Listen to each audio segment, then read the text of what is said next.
Alors que le biopic sur Amy Winehouse arrivera bientôt dans les salles obscures, le tournage du long-métrage réalisé par Sam Taylor Johnson se déroule actuellement. Mais qui est la réalisatrice britannique que tout le monde s'arrache? Les fans d'Amy Winehouse trépignent d'impatience depuis plusieurs mois, depuis que la sortie d'un biopic consacré à la chanteuse a été officialisée.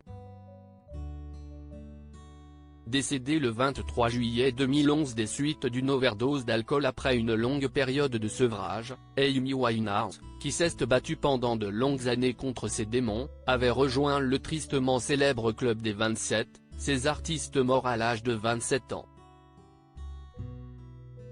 Alors que le biopic est actuellement en tournage, une première photo de l'actrice principale a d'ores et déjà été dévoilée, et le moins que l'on puisse dire, si est que la ressemblance entre Marisa Abela et la défunte chanteuse britannique est frappante. Derrière la caméra, on retrouve Sam Taylor Johnson, qui aura la lourde tâche de faire honneur à l'inoubliable Amy. Née le 4 mars 1967 à Londres, la réalisatrice britannique a d'abord commencé sa carrière dans la photographie, avant de se tourner vers le cinéma. C'est en 2009 qu'elle se lance dans le grand bain en réalisant son premier film, Nowhere Boy, un biopic sur l'enfance de John Lennon, une autre légende de la musique britannique.